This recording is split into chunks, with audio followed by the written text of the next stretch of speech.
Well, Casey, today we have a very exciting interview on the show, a conversation I've been eager to have for quite a long time. Yeah, this is one that we have been trying to make happen for months, and I'm so glad that we finally get to talk to somebody who runs a company that you and I are both taking advantage of quite a lot, I would say. Yes, today we are having on the show Tekedra Mawakana. She is the co-CEO of Waymo. That is, of course, the former Google self-driving car project that was spun out as an independent company and has been steadily scaling and pushing into more and more cities.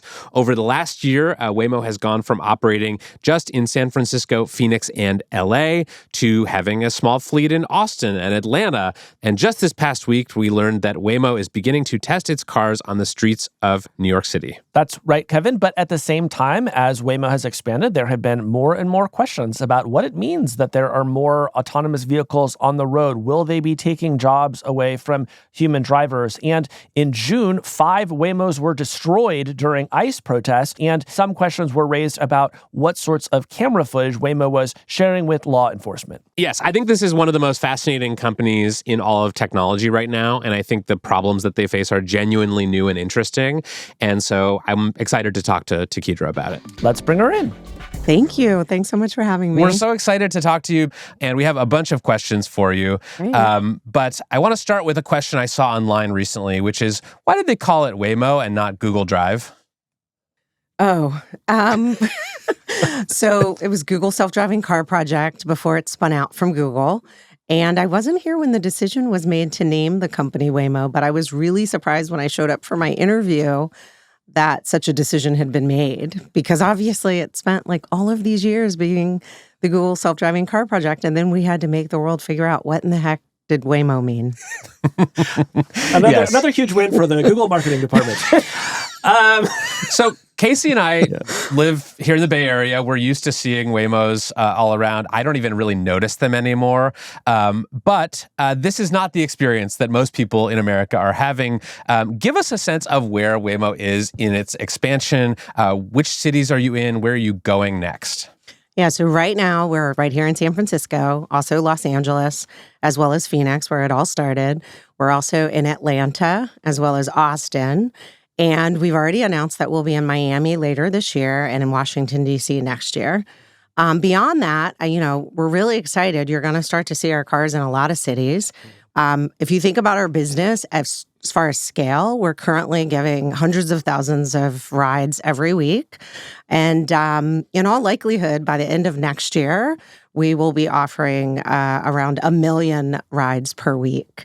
So if you just think about the scale of where we are now to then, and we're just really excited to start bringing this technology to more people. So you recently announced you're doing around 250,000 paid rides a week. So you're saying like in a year or so, you think that that's going to quadruple? Yes. So I'm so interested in what's driving that. I was somebody who was going down to the Googleplex like 10 years ago to take rides in some of like the early prototype cars, wondering when they would finally, reach the sort of scale even that they're at now. It took a while. And I remember the engineers down there telling me things like, it's really hard for these things to drive in the rain. It's really hard for them to drive in the snow. Every day they're seeing all sorts of interactions on the streets that they've never seen before.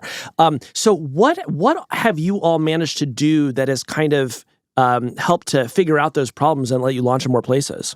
Yeah, I think first and foremost, I think it's pretty well known now that we're like a super safety-focused company and culture. And so we put out years ago our safety framework. And so everything has always been guided by that. But on the other hand, we have all of these really, really brilliant engineers. And in the early days of Waymo, there was a decision made to put ML into the original tech stack. And so what does that mean? The machine has learned, and over time, humans have been identifying edge cases and feeding those back into the machine, and we've been addressing those over time. And so I can remember, a few years ago when it would rain hard in San Francisco, not something that would happen often, we would pause service just to be sure it could be safe. And we don't do that anymore. We don't even think about it anymore. And so it's exciting to think about, same thing, once you see us in the Northeast, you'll start to see us tackling snow. That's not something that's currently in any of our cities. And then freeways is something that we've been super focused on. We have a lot of employees posting their videos online. Employees have been taking rides in San Francisco as well as Phoenix and LA. but you're going to see freeways. You mentioned the safety data. I've spent a lot of time digging through the various reports that you all have put out and some of the third-party studies. But most people, I think, have concerns, especially if they've never ridden in a Waymo before, about safety. It feels weird to get into a car with no human driver in it. Give us a sense of what your current up-to-date safety research says about how safe these cars are versus, say, a human-driven car. Yeah. I think our last report was from 71 million fully autonomous miles. And our data shows that we're 5 times safer than a human driver. And this is in incidents that would normally involve either injuries or airbag deployments, which is sort of the way the data is split. But that doesn't even take into account who's at fault. And I think normally when we think about accidents, it's not just did it happen, but it's also who caused it. And if you use insurance data as a proxy for who's at fault, and one of the largest insurance companies in the world, Swiss Re, did this work on 25 million miles of autonomous data, and they actually found that we were 10 times better than humans. And so this kind of like, whether it's 5 times or 10 times better than humans, I think, we know that we're on this trajectory to make every community in which we drive safer. I'll tell you, like the way that I feel this is, as somebody who lives in San Francisco, a city where a lot of people walk, I'm often a pedestrian. I'm often just walking down the street, and there's Waymos cruising all over my neighborhood. And there are a couple of crosswalks I walk, across every day. And when I see a human-driven car, I always have that moment of being a little bit scared of, is this car going to slow down for me? When I see a Waymo, I'm like leaping into the cross. Like I have no doubt, because I know you don't want to pay me what it would cost if you accidentally hit me. So that's how I feel. That strange man you've seen leaping in front of cars on your security footage in the Castro.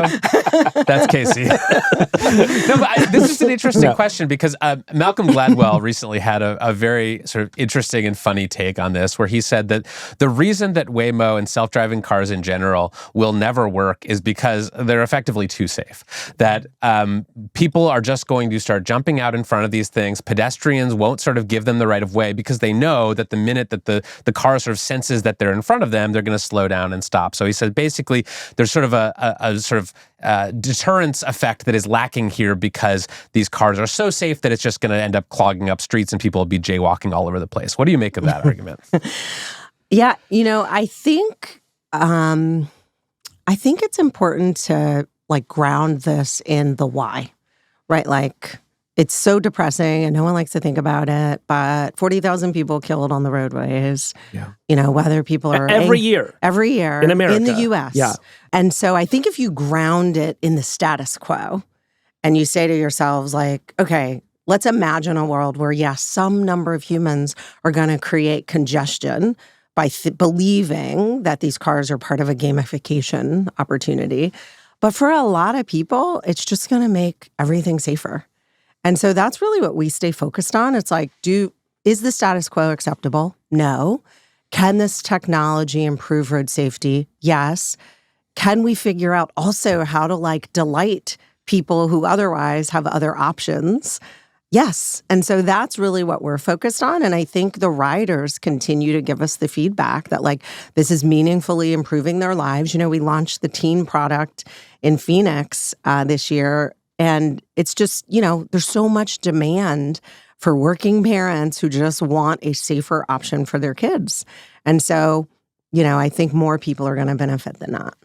Now, tell us about this teen option, because I don't have a teenager, but my understanding is that a lot of parents want to send their kids to school or soccer practice or whatever, and they want to use a Waymo so they don't have to get in the car and drive them all the way there. So that's allowed. You're allowed to send your kid unaccompanied in a Waymo? In Phoenix, yes. Got it. Yeah, so we've rolled that out there. I was a teenager once. I had a car once. I did a lot of things in that car. Some of them maybe more legal than others. Like what? We don't have to get into it here. But what are are there different safety precautions with teenage riders? Do the cars drive safer? Are there restrictions? They do donuts to impress the teens. No, are teens doing teenage stuff in the Waymos? No, everyone who rides in a Waymo complies with our policies. Okay, no, that's not true. No, but I mean, seriously, getting people safely from point A to point B is what we're focused on, and the Waymo driver doesn't behave any differently. With teenagers, we still want to make sure you have on your seatbelts and that you keep them fastened and you get from where you're going to where you're going. So, I think one reason why Waymo is very popular in the Bay Area is that it feels like a very fancy experience. You're in these like souped up Jaguars with hundreds of thousands of dollars of sensors on them. And so when you're like, going to McDonald's, you feel like a king, in your Waymo. I'm wondering if you guys can keep that up, because at some point you're going to want to turn a profit on these things.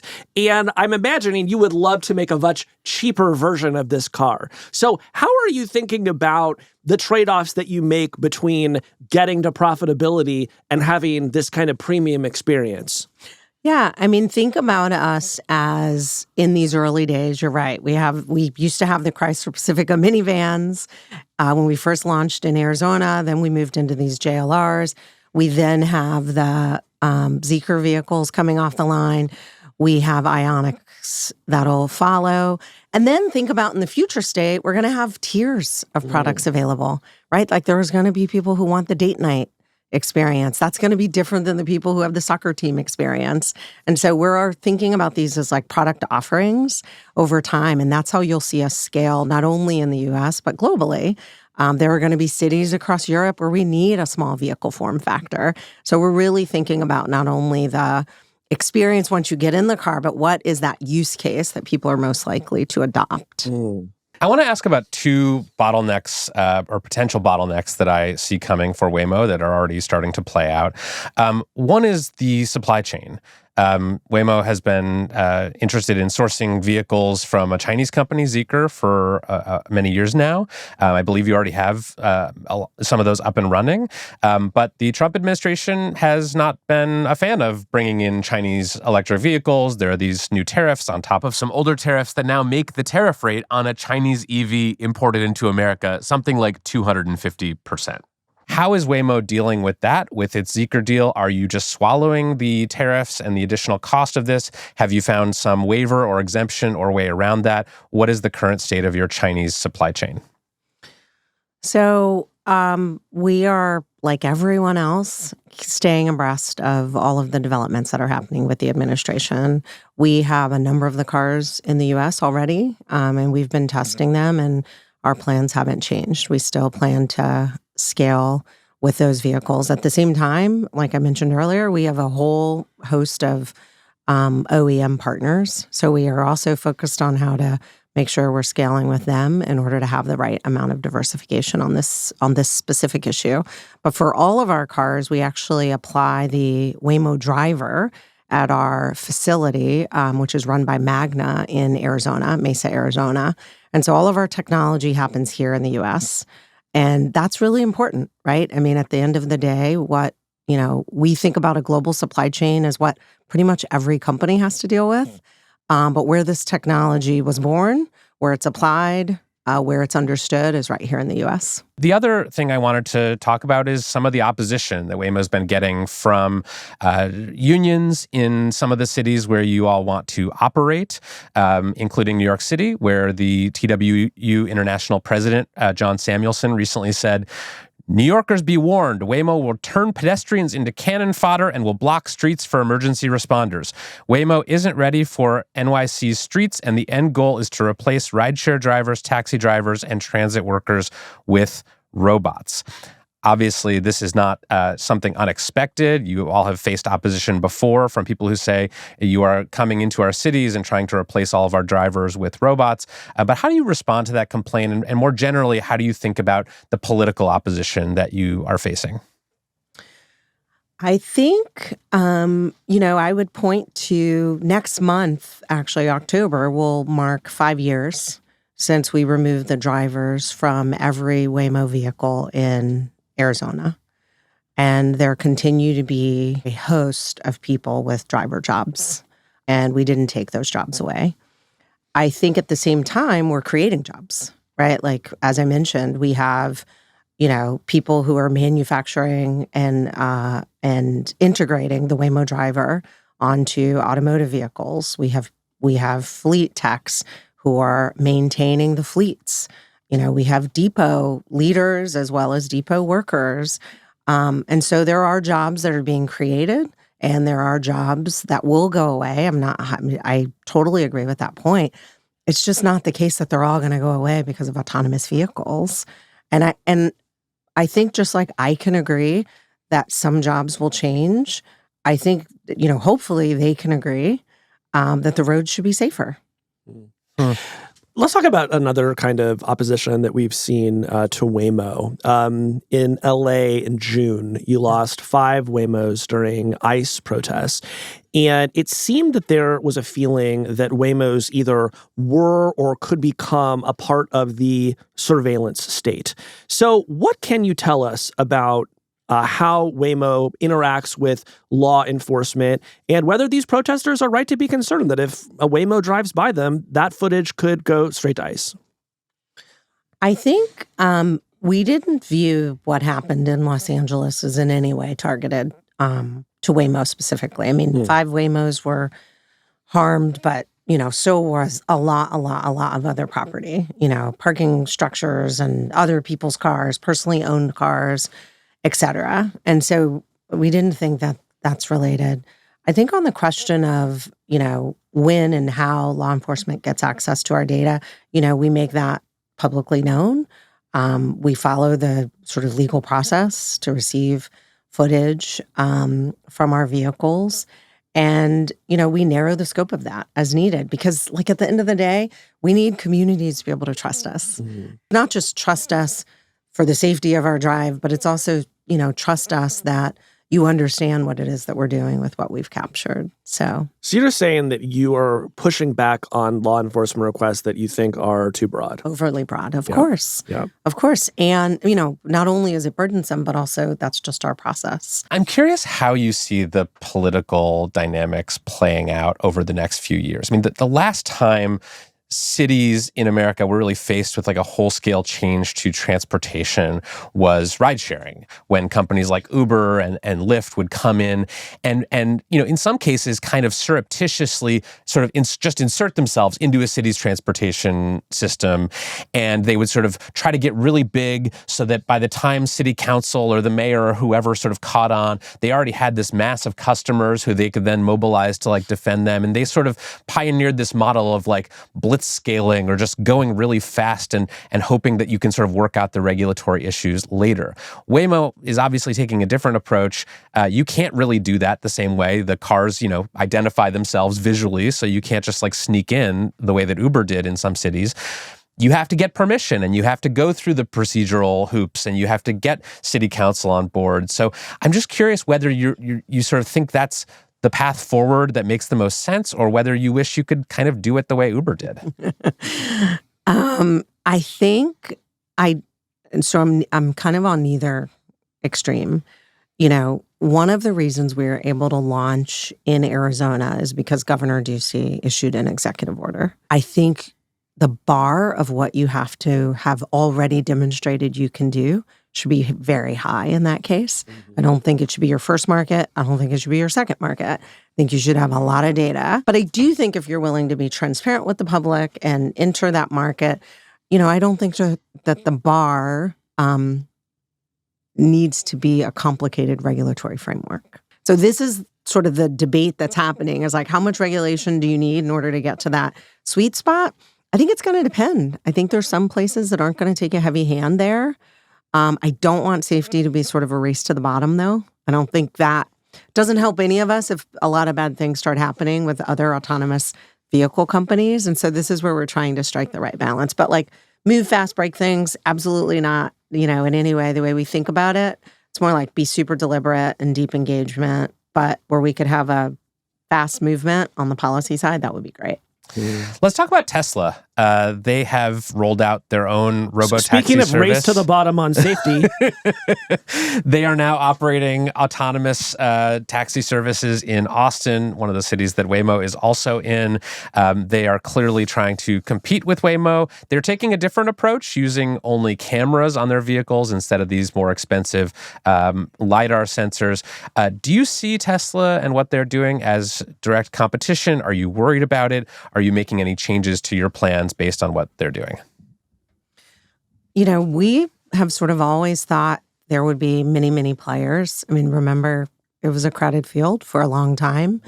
And then Cruise got into one accident and the field got less crowded. But anyways. It's a little more than that. Yeah. It was one accident. I'm just saying there were more factors than that. Well, yes, but anyway, I'm sorry for interrupting. I thought you were saying there were more companies than that. Oh, yeah. So, more companies trying to make the road safer, that's a positive thing. And we welcome that. Our approach is a full sensor suite. We think that's really important. It's been really important to get us here. And there isn't another company that's been able to remove the driver and scale to where we are, do freeways and surface streets without a human in the car to take over or without an extremely limited ODD. Yeah. Speaking of the sort of remote assistance, sometimes I see skeptics online who believe that there is a remote operator driving a lot of the time in these Waymo cars. Can you speak to that at all? Like on my median ride going 2 or 3 miles in San Francisco, is the remote operator getting involved, or is that happening in much more limited cases? Yeah, so there's no ability for anyone other than the vehicle to drive.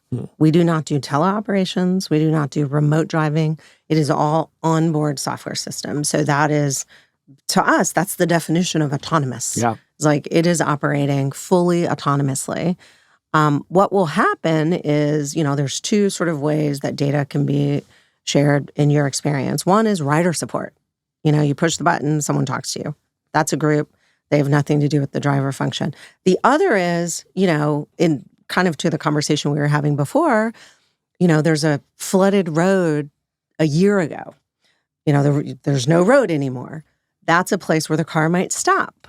And then it'll ping. This is all like technology. It'll ping saying the road went away. And then you can have a remote assistance dispatcher send a cue, again, coding, and then the car has to decide the safe route to take. Now that happens, it's happening automatically. So this wouldn't happen today. So it's just, these are the edge cases or the long tail of what you encounter on the road, and so they become more and more and more edge case-like and less frequent over time. That's it. I actually did not know that. I thought that there were still like remote teleoperators. So if I encountered some blockage or something, somebody grabbed the wheel and drove it home from the Philippines. We think gamification of driving, you just don't have enough context to do it safely. And so we feel very strongly that this needs to be fully autonomous, which is why sometimes the car pulls over because it's trying to resolve the issue, but it has to resolve the issue itself.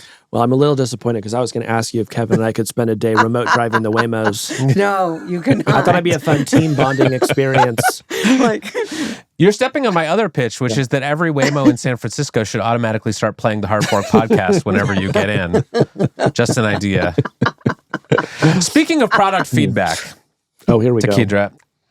The other day, I was trying to get a Waymo to go to dinner with my good friend Casey Newton, and I opened up my Waymo app, and I pressed, hail car, and it told me that it would be 52 minutes until I could get a Waymo, and that it was also going to cost about twice as much as an Uber. So that happens to people with low rider scores. I think you're only about 3.5 in the app. So 2 separate questions here. What is happening with wait times in San Francisco, and why is it more expensive to take a Waymo than an Uber if Waymo is not paying a driver? So first, on your experience, thank you for the feedback. We saw your tweet. And sorry that you had that experience. Heads rolled, I assume. Heads always rolling. Please. Yes. Please. No, we take rider feedback super seriously. There was a bug. That ETA was caused by a bug. So it was actually really helpful to know because you do not see wait times like that on the Waymo app. Period, full stop. Yeah. It's not. We have enough cars. We're not supply constrained. Every car was not in use at that moment. Why is it more expensive? It's algorithmically determined, but this is a consistent fleet experience. We, really want this to be a premium experience for riders. And like I said earlier, over time, you'll see us kind of have these tiers of products. But right now, it's, as you guys said, it's a nice JLR I-Pace. They're clean, they're consistent. And so you will see it competing with riding. It's not competing with UberX or, sort of the lowest tier of Lyft. Yeah, if you want a low-tier experience, Kevin, maybe try UberX, okay? Yeah. No, I feel this way. I am willing to pay more for a Waymo than You don't have to wait too long. if I don't have to wait too long. Yeah. Because I do prefer the experience, and also it feels like you're in the future. I still have that little moment. But I'm not willing to pay 3 times as much. Yeah. Yeah, and I think that's fair and fine. And obviously, we have a fixed fleet, and so you're going to see dynamic pricing happening based on our demand. But I am happy to hear you say you think of the experience as sort of value based, which is how we think about it. Here's the best feature to me about the Waymo is that it has never once asked me about my politics at 4:30 a.m. on my way to the airport. I don't know how you guys came up with that one, but it's incredible. Maybe you should have a mode where it does ask you about your politics, just for people who feel nostalgic. Yes, you just press a button. Instead of music, you can just have somebody like monologue about what's going on in Congress. Thank you so much, Yeah, Tekedra. Thank you, Tekedra. Very good to talk with you. This was super fun. Thanks for tolerating our feedback. Yeah, of course. Thank you. Hey, that's the end of this clip. If you liked what you saw, head on over to our page and subscribe, and you can get the full podcast. We do a show like this almost every week on tech and the future. Head on over there now and subscribe.